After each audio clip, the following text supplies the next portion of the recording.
All right, so we're doing the notes. English. This is English Reformation. I put it in there as Eng Ref, I think. So we got the memorable image of Henry VIII right there. Some people will look very similar in portraits. He never does. His wives kind of do. Like, you could start seeing the similarities a little bit. Unless they had the same portrait painter, which wouldn't surprise me either. Alright, so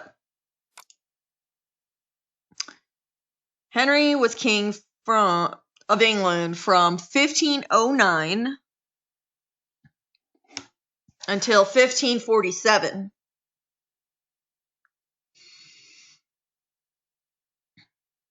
So essentially, this is what he looked like. There's actually, it was kind of cool. I saw, they did like this wax museum thing and they reconstructed, I think it was wax. And he looked very, it was kind of eerie. It was kind of creepy. But I guess his goal was to be as imposing as possible.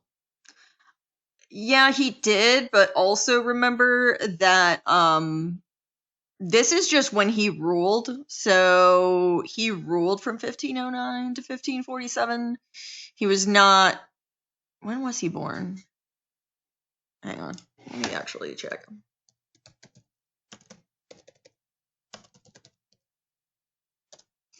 He was born in 1491. So 1491. So you can add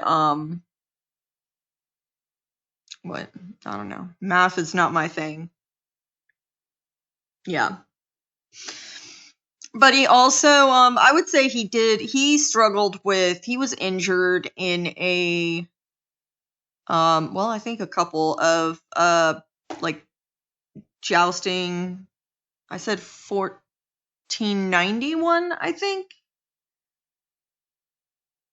You can look it up. Just type in his name, Henry, and then, or you could probably just put the 8th, honestly. You don't even have to put the Roman numerals, and just put born. I already shut that tab. But he had some issues with his leg, like it got injured, and then he had ulcers in his leg, and eventually it led to like infection and stuff, and he died.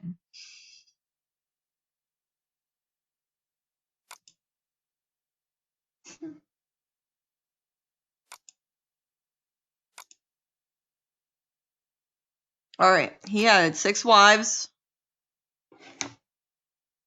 during his reign.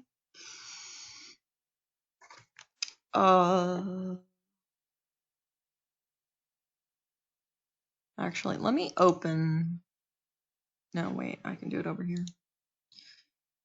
Let me see.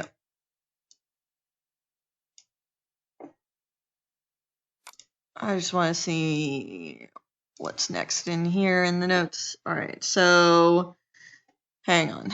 So let me get to the actual screen where you're typing. So don't type anything yet.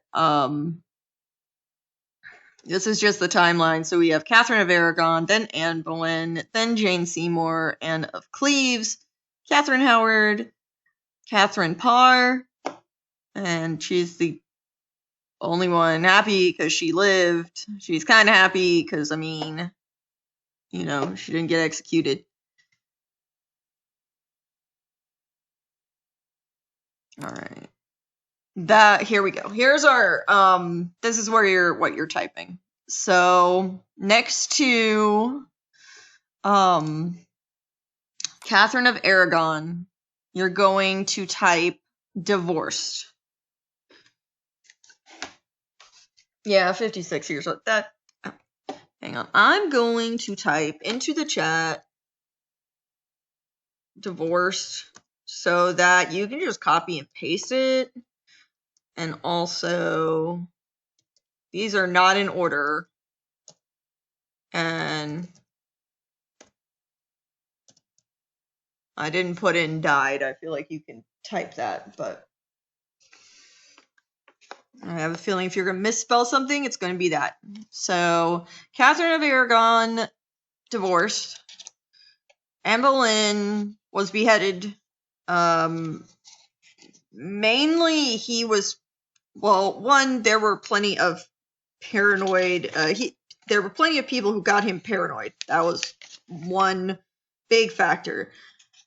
The other thing, and by getting him paranoid, they tried to find things on her, but really the issue was he allowed himself to get paranoid because she did not give him the male heir that she essentially promised him. And just remember, during this time, they did not have, genetics to where they realize, oh, hey, the guy technically controls if it's a boy or a girl in that 50% range. So, he was missing that little bit of information. And the pressure essentially was on the queens to somehow create this heir that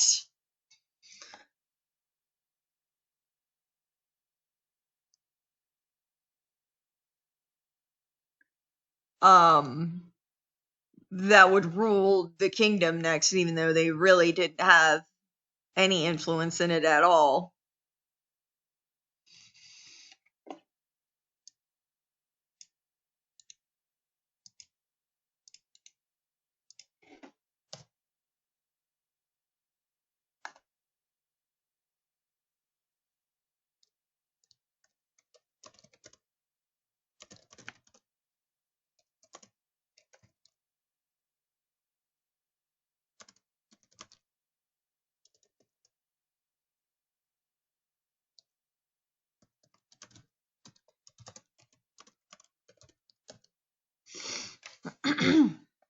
Anybody need more time on this? On typing these in? And again, you can, hang on, let me also put this back in.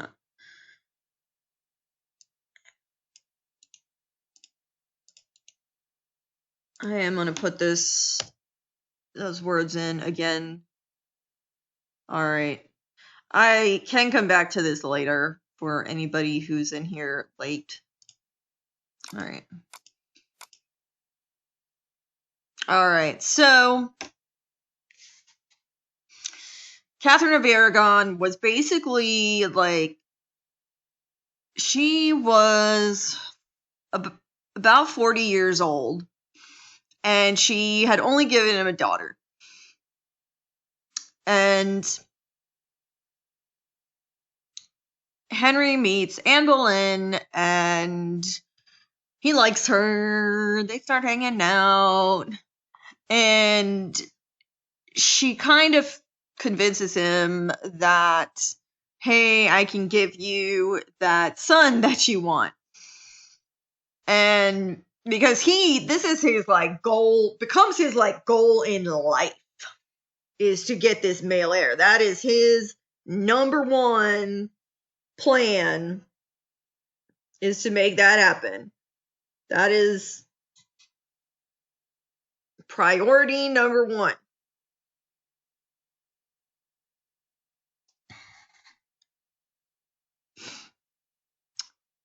So he's like, all right, what can we do? And it wasn't odd for kings to get annulments. Like we read in the chapter, his two sisters had gotten annulments, which annulment is different from a divorce in that it basically says that the marriage never happened. officially. The problem was that Catherine of Aragon was Charles V's aunt, and Charles V was the Emperor of Rome, and he essentially lived and worked very closely with the Pope. So when the kings would have to essentially write to the Pope and ask for permission. This also goes back to the Reformation in the Pope being in charge of everything and being involved in politics. So this is part of it, is this influence of religions being in here. Henry's going to be influenced by various cardinals that are in his court. They're going to try to influence him. There will be people who will try to conspire against those cardinals. Cardinal Wolsey is one of the ones that he ends up executing. I think it was something about funneling some kind of money that he wasn't supposed to have. I do believe he was taking something, and essentially people convinced him to execute him. And Henry had a temper, so I mean, he was prone to making very quick decisions in this is what's going to happen. Anyways, so his annulment isn't granted. A lot of people are like, hey, why don't you just separate from the Catholic Church? Who is this guy to tell you what to do? And Henry's like, yeah, who is this guy? All right, I am in charge of my church now. And because he still has the same beliefs as the Catholics, he's going to still run that as if it were the Catholic Church, except for now he's the head of it instead. All right, who needs more time on this slide?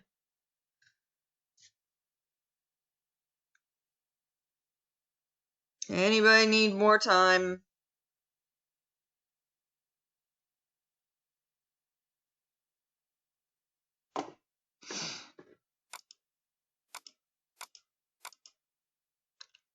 All right, so this is what I was already talking about. So Henry needs a male heir. He needs a son. Well, he doesn't need a male son.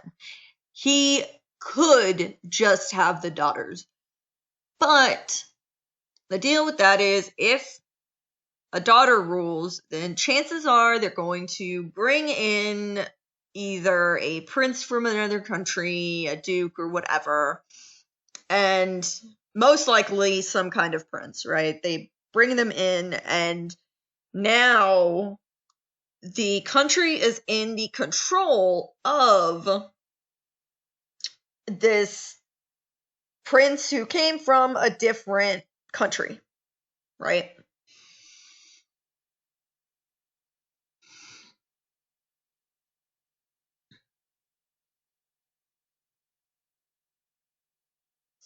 And that is problematic because you want that prince raised in your country, raised with your beliefs. You want to essentially influence your heirs so that they kind of do similar to what you were doing. You don't want them to just turn it all around. And that can happen if you end up bringing in a prince or even a king. Could also be a king already.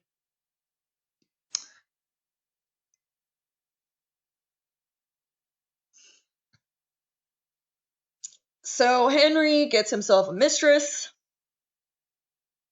And she gets pregnant. And of course, the whole time she's like, I'm giving you a son. This is definitely a son. And it definitely isn't. She gives birth to Elizabeth the First. And so here they're going to be like, oh, treason, and she did all these things, and it was terrible. And so he's going to have her beheaded, and then he's going to have Jane Seymour. And in this image, we have Jane Seymour, and she is going to give him the son. The son is not going to live that long, not compared to essentially the adults.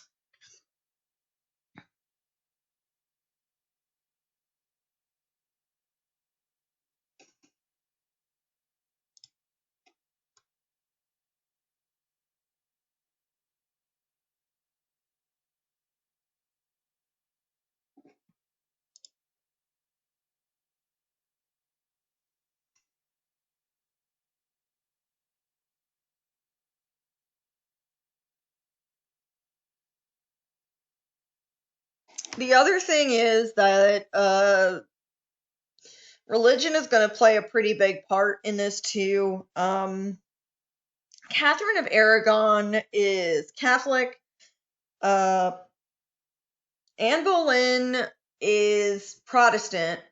And this is also going to kind of change things. So she can say, in what we read, the Bible is not as word for word strict. It's symbolic, and so you don't necessarily have to listen to it word for word. Like, they're interpreting it differently.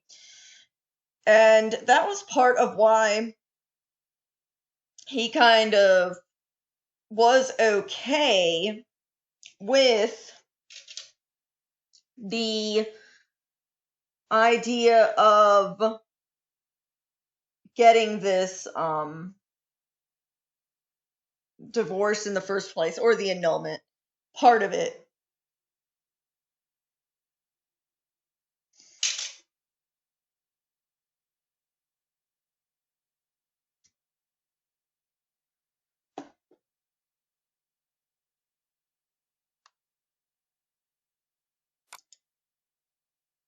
All right.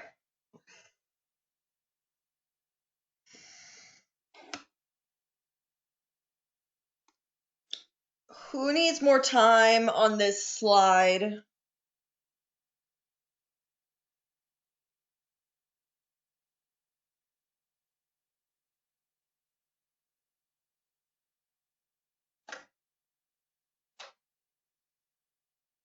All right. I can go back later if somebody panics. All right. So back then, church was a super big deal, so they could not go without a church at all. Again, it helped control the people and gave them something to believe in, so it was, I wouldn't say it wasn't necessary, but it was definitely advantageous to the kings and queens at the time. So he continues to still believe he's Catholic. He doesn't really name the church something different. That kind of comes later, or a little bit later anyway. He declares himself the head of the church, so basically he can make any decision he wants, which suits him perfectly well. He's raised to believe he has that authority and that God speaks through him, and so his decisions are the wishes of God in general.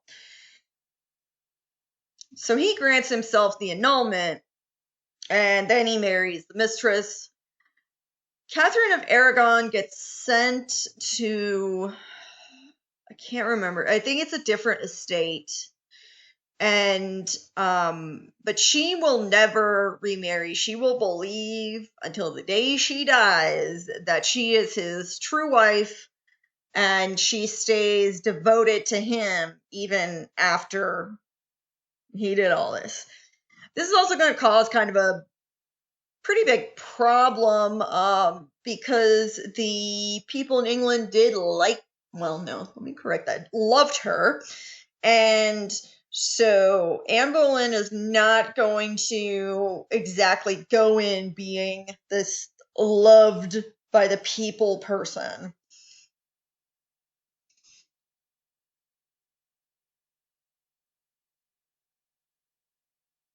And do you have to type out her name? Let me see. Make sure that, I'm going to add into the chat the spelling of Anne Boleyn so you can copy and paste it, because it is spelled kind of, her last name is a little odd.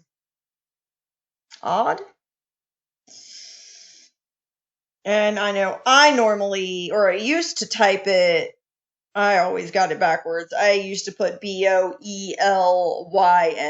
all the time. So be careful with that. Also, I think Anglican, I'm going to type that one too in the chat. It's not. Remember, with this, you should type the word and then hit the space bar so that you can see if it gets underlined in red or not, so that you can right click over it and correct it. That is your best bet to making sure this is spelled right, because I do not have time to put in every potential option.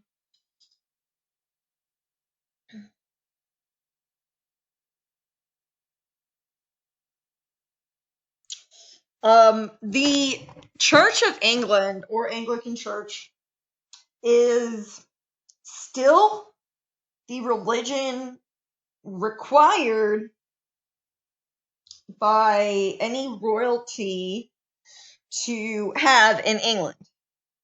So they are essentially required to believe in this religion. They can't choose. Well, I guess in a sense they really could, but if they wanted to, but it would start a whole big thing again, and people would lose their minds. So it is still the recognized church of Queen Elizabeth II, who is ruling England now, and her grandchildren, her son, etc. Does anybody need more time on this slide?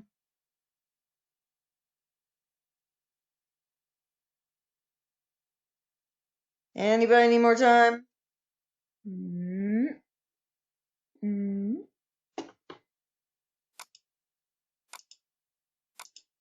All right. So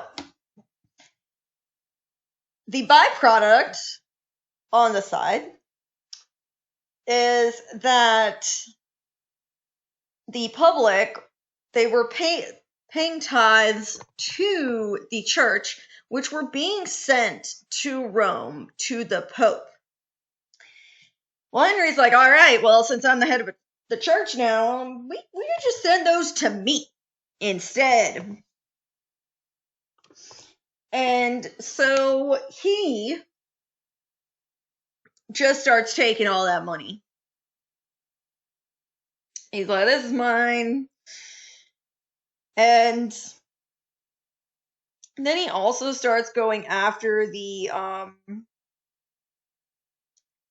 previous clergy. So monks, nuns, Catholic priests, so forth. He's going after them. He's going to take the land that has the monasteries or the convents on them. And he's going to use those to give to any dukes, or earls, or any other nobles that he wants to try to get on his side. So in a sense, it's bribery, or he will sell it to them. A lot of selling was going on because then he could get more money off of that sale. So that was a way for him to make money as well.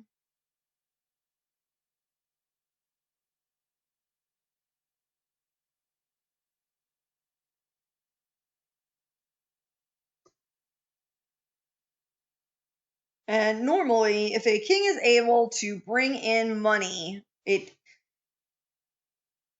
often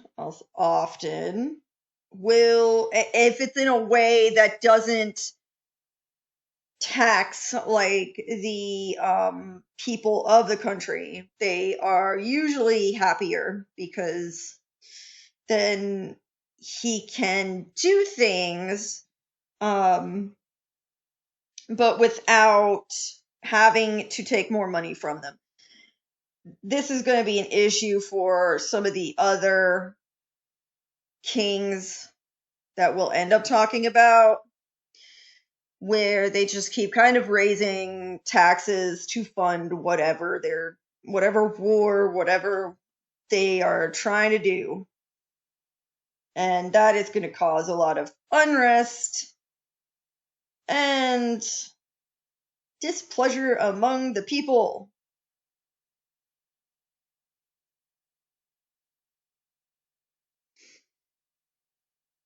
And there are going to be people who protest this, who try to influence him.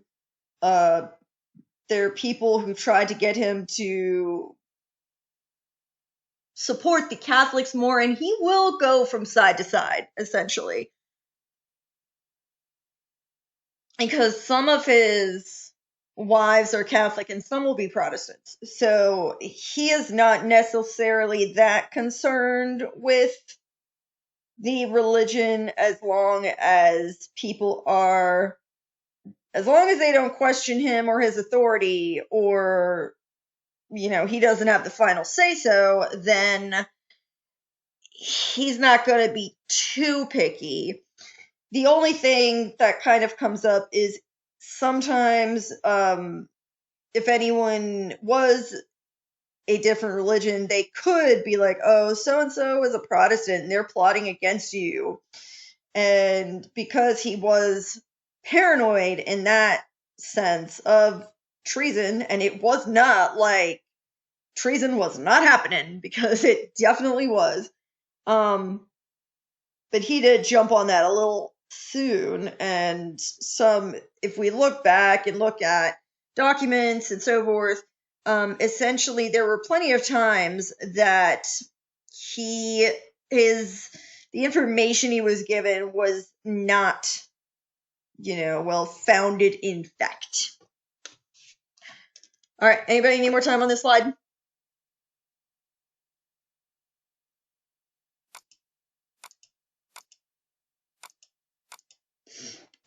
The amusing thing was that Henry did not support Martin Luther or John Calvin.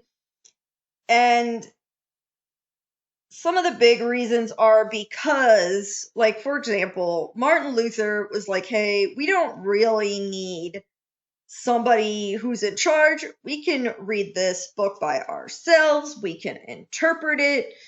And Henry is not going to be okay with that. He wants to be in charge. He believes the people should follow someone. And especially when it comes down to, him, he's going to want them to just follow him. He does not want them to question what's going on,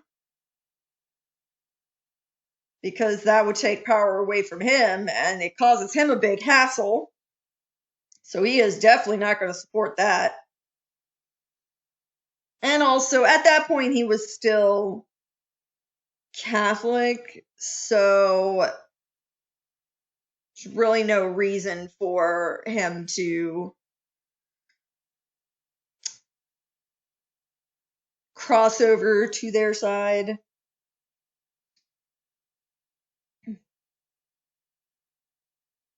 The only reason he separated was because he wasn't getting what he wanted. That was literally the reason. So we've got Martin Luther and John Calvin. So John Calvin was in France and Martin Luther in Germany. But that's spread throughout Europe. So this is not going to just be, in those two countries. This is going to go all over the place.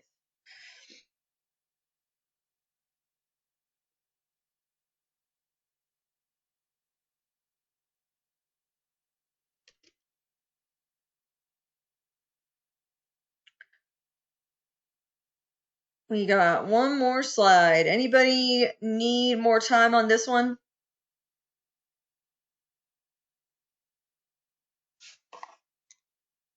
No? No one? I think that's it, right? This is the final. All right. I'll go back. The next thing is going to be the final kind of just pedigree, where you can see kind of who his parents were, the children of him and the wives.